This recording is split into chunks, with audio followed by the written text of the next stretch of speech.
Naval X connects the needs and challenges of the U.S. Navy to solution providers across industry, academia, and the rest of the Defense Department. The ultimate goal, to speed capabilities to the warfighter. Captain Benjamin Van Buskirk is the director of Naval X. Captain, welcome to the program. It's great to be here. Thank you for having me. You know, everyone in the Defense Department is talking about innovation and talking about speeding capabilities to the warfighter. How is Naval X unique? Well, what makes us unique is the fundamentals of how we were founded and designed, and that Naval X isn't here to go and do things on our own. The whole idea of Naval X is that we take the existing institutions we have, and not all branches have the unique R&D capability of the federal labs that the Navy has. So how do we take our own infrastructure and our own unique federal lab system and make them better, and in concert with the rest of the defense acquisition ecosystem and our industry partners? Similarly, how do we work with industry in concert with the rest of not just the Navy, but academia also? So tell me a little bit about your Centers for Adaptive Warfighting. What is that? So the idea of the CAW, as we call it, was really the idea of a few Marines that were with Naval X, and they said, what if we took some great ideas that we're learning in industry, like Scrum, Agile, design thinking, we're able to abstract those concepts and adapt them to a military context. So it started off with a few captains, Marine captains, and a great idea that has now grown into something that's across the country. We've trained over 1,000 folks, and the main idea is we're not teaching them skills that they're going to go put a report together and send it up to Echelon 1, as we call it, like, you know, to the staff and say, figure it out. We're giving them tools to change how they make decisions and how they solve problems at their level. So it really goes into that mission of Naval X, which is threefold. One is to how can we rapidly enable and guide stakeholders to delivering capability to the warfighter.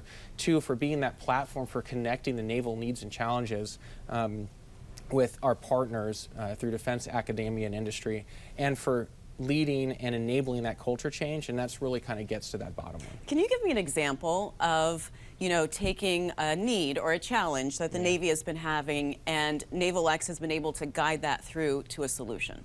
Well, I think one of them that we did, which was great, was our SoCal Tech Bridge, Southern California Tech Bridge. They had an idea with the installation next of building a 5G mobile lab, or 5G living lab, for doing training and for testing. And so really using the Tech Bridge network, they're able to go and through various phases, we call it the innovation pipeline, which is really based on leadership from Stanford University, who we've worked with in contract support, on how we can have really a doctrine for pushing through in a common language that we use at Naval X for pulling something through from an idea to solution. So the 5G Living Lab at Miramar is an example of one of the ones that we've done. We've also, through our Tech Bridges network during the COVID, our Northwest Tech Bridge pulled together various stakeholders from across the ecosystem to create masks and PPE for folks that were on the front lines. You hosted some workshops to look at how the Navy's culture is approaching challenges and sparking innovation. Tell me about that culture and what the result of those workshops were. Well, our workforce agility team really does a fantastic job in doing these workshops. And one of the things that I'd like to point out is it's not just Navy people solving Navy problems. The CNO said it really well at ITSIC, which is a convention in Orlando, where he said, hey, this is something we want you guys as industry to be part of this solution. And I think that's one of the most powerful things that we bring to the table. It's something I learned as an industry fellow out in Silicon Valley a few years ago, is we have all of these great people. We need to leverage them. We need to leverage our partners, and we need to be seen as a partnership, not transactional, and they want to help, right? And so what we did as an example was everyone that's done software knows doing software in DoD is hard. There are a lot of cultural barriers to it. We did a workshop with the lead of our Dawn CIO and brought in folks from industry. We did our outreach. They were in the room with us. Academics were in the room with us when we were working on possible solutions for the Navy to take forward. I wonder if you have a role, though, in shifting that culture, because that's usually the hardest part. It's usually not the technology, right? It's that culture of agility and innovation. So here's the way I look at it. We talked about a couple solutions we've had. I think the best example is seeing what some folks in industry have done, where they've done, I think SpaceX is a great example, where it's that people had said you can't build rockets as a commercial company. And for a long time, everyone thought they were crazy until it worked. And so the way I look at this is we're trying now, and that's why we have that guiding stakeholders to delivering capability as our #1 mission, is we can talk about innovation and culture change and doing things differently. But really where I think we gain and where we answer that question, which is a 2B, is can we do something big, right? Can we have that Falcon moment where we get folks from across the Navy and Defense using our pipeline and actually deliver something big and have that moment where we go, look, we've done this, something big and it's different, now you'll listen. So I think that's how we get it. That's well, a 2B. you know, SpaceX is a very large company, but I want to ask you about small businesses because a lot of times they're the most innovative, they have the best solutions, but they can't survive long enough to wait for the DoD to get around to cutting the check to, you know, to get the solution. Well, I'm really, you know, one of the other things I'd say for everyone listening is we all talk to each other. If there's one of the great things that I've seen across DoD is even when the very first thing that happened when I got to Naval X is Mike Brown, the director of DIU, had said, hey, let's get all of the DoD X people together and start talking and sharing what our problems are. And we're having those conversations now, not just among us, but with senior leaders in defense.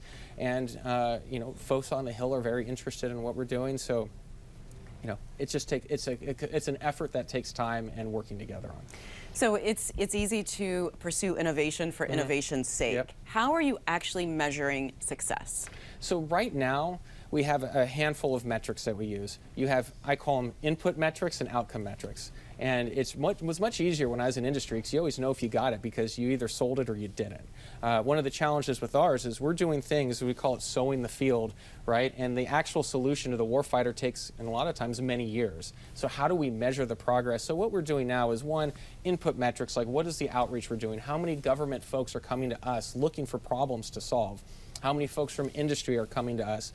And then are we moving them across this pipeline? And then we can compare that to how they'd be doing without us. So at a minimum, that's something we can do is measure the progress through those pipelines. And I talked about the 5G Lib and Lab, a straight soup to nuts project that we've gone through. Where we're going next is I talked about the Centers for Adaptive Warfighting and the training we're doing. It's now what are they doing with that? One thing is doing the training. Now, what are they doing with that? And an example would be our folks up in the Arctic did the training and actually came up with a concept for an Arctic sled that they got funding for from ONR, Office of Navy Research, and are starting to move that down the pipeline. So that's just an example. We're seeing progress, but we're looking for the big moment. And we're out of time. Captain, thank you so much for being on the program. Thank you for having me. Thanks for watching. If you enjoyed the video, give it a thumbs up and subscribe to our channel so you don't miss out on any future Government Matters interviews.